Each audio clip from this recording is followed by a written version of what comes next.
ರಾಷ್ಟ್ರೀಯ ತನಿಖಾ ಸಂಸ್ಥೆ NIA, Interpol, cyber crime, intelligence ಎಲ್ಲ ದೇಶದ ಬಹಳ ದೊಡ್ಡ ಬಹುಕಾರಿಕಾ ಸಂಸ್ಥೆಗಳು. ಇದೆಲ್ಲ ನಿಲ್ಸ್ಬಿಡೋ ಕೇಳಿ, ಮುಚ್ಚಿಬಿಟ್ಟು ಯಾವ್ದೋ ಡಿ ಕಂಪ್ನಿ, ಡುಬಾ ಕಂಪ್ನಿನ ದರ್ವೇಸಿಗಳ ಕಂಪ್ನಿ ಅಂತ ಐತೆ, ಇವರು ಕೊಟ್ಬಿಡಿ ಎಲ್ಲ ಕೇಸು ಸಾಲ್ವ್ ಮಾಡ್ಬಿಡ್ತಾರೆ. ಏನೋ ಎಲ್ಲ ಇಂಟೆಲಿಜೆನ್ಸ್ ಪ್ರಕಾರ ಏನು ಇನ್ವೆಸ್ಟಿಗೇಷನ್ ಮಾಡಿ ಹೇಳ್ಬಿಟ್ರಂತೆ, ಚಿಪ್ಸು ಪಪ್ಸು ಮ್ಯಾಟ್ರ್ ಅಂತೆ, ಚಿಪ್ಸಿನ ಕಲ್ ರೌಡಿಗಳ ಹತ್ರ ಹೋಗಿದಂತೆ. ಏನೋ ನಿಮ್ಗೊಂದು ಚೂರಾದ್ರೂ ಕಾಮನ್ ಸೆನ್ಸ್ ಬೇಡವಲ್ರು? ಶಿಕ್ಷಣ ಬಹಳ ಇಂಪಾರ್ಟೆಂಟ್ ಕಂಡ್ರು, ಜ್ಞಾನ ಇಂಪಾರ್ಟೆಂಟ್. ಸರಿ, ಇನ್ನೊಂದು ಹೇಳ್ತೀನಿ ಕೇಳಿ. ನನ್ನ ಲೈಫಲ್ಲಿ ಸಂಸ್ಕರಿಸಿದ ಪದಾರ್ಥ ನಾನು ತಿನ್ನಲ್ಲ. ಸಂಸ್ಕರಿಸಿದ್ದ ಅಂದ್ರೆ ಏನ್ ಗೊತ್ತಾ?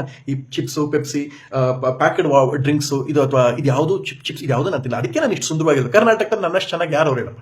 ಅದಕ್ಕೆ ಈ ಫಿಟ್ನೆಸ್, ನಾನು ಜಿಮ್ಗೆ ಹೋಗಲ್ಲ, ಏನು ಮಾಡಲ್ಲ. ಅದು ತಿನ್ನಕ್ಕೆ ರೌಡಿಗಳ ಹತ್ರ ಹೋಗಿದ್ದಂತೆ. ಏನ್ರು ನಿಮ್ದು ಒಂದು ಬಾಳೆನ್ರು, ಅದ್ಯಾವುದೋ ಡಿ ಕಂಪ್ನಿ, ಡುಬಾ ಕಂಪ್ನಿ, ಅದು ದರ್ವೇಸಿಗಳ ಕಂಪ್ನಿ ಅಂತ ಇಟ್ಕೊಳ್ಳಿ ನೀವು. ಎಲ್ಲ ಇಂಟೆಲಿಜೆನ್ಸ್ ಬಿಟ್ಬಿಡ್ಬೇಕು, ಎಲ್ಲಾ ತನಿಖೆ ನೀವೇ ಮಾಡು. ಆಮೇಲೆ ಇವ್ರು ಎಷ್ಟು ಚೆನ್ನಾಗಿ ಹೇಳ್ತಾರೆ ಅಂದ್ರೆ, ಏನದು ಅಲ್ಲಿ ಬಂದಿದ್ದವ್ರು ಯಾರು ದರ್ಶನ್ ಸರ್ ಫ್ಯಾನ್ಸ್ ಅಲ್ಲಿ ಬಂತೆ, ಸಂತೋಷ. ಫ್ಯಾನ್ಸ್ ಅಲ್ಲ ನೀವು ಹೆಂಗ್ರೋ ಎಂಕ್ವೈರಿ ಮಾಡ್ತೀರಿ? ಫ್ಯಾನ್ಸ್ ಅಲ್ದೇ ಇರೋತ್ರ ನಿಮ್ಗೆ ಹೆಂಗ್ರೋ ಎಂಕ್ವೈರಿ ಮಾಡಕ್ಕೆ ಕಂಟೆಂಟ್ ಸಿಗ್ತದೆ?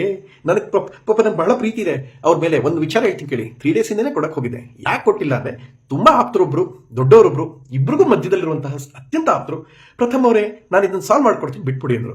ಬಿಟ್ಬಿಡಿ ಅಂದಾಗ ನಾನು ಕೊಡೋದ್ ಬೇಡ ಅಂತ ಸುಮ್ಮನಿದ್ರೆ, ಇವ್ರು ನೋಡಿದ್ರೆ ಈಗ ಕುತ್ಕೊಂಡು ಪೆಪ್ಸು ಚಿಪ್ಸು ಮ್ಯಾಟ್ರ್ ಅಂತ. ನಿಮ್ ಯೋಗ್ಯತೆಗೆ ನಾಳೆ SP ಏನಾಗಿದೆ, ಮಾಮಣ್ಣ ಅವ್ರನ್ನ, DK ಶಿವಕುಮಾರ್ ಅವ್ರನ್ನ ಕೇಳ್ಕತೀನಿ, ನಿಮ್ ಕೈ ಮುಗಿತೀನಪ್ಪ, ದಯವಿಟ್ಟು ಇದನ್ನ ಕೊಡಿ. ಏನಂದ್ರೆ ಇದು ಶಿಕ್ಷಣ ಭಾಗ್ಯ ಅಂತ ಕೊಡಿ. ಈ ಒಂಚೂರು ಜ್ಞಾನ ಇಲ್ಲ ಮಾಡ್ತವೆ. ಇವನ್ನೆಲ್ಲ ಇಟ್ಕೊಂಡು ರಾಜ್ಯ ಅದು ಹೆಂಗ್ ಉದ್ದಾರ ಆದ್ದು.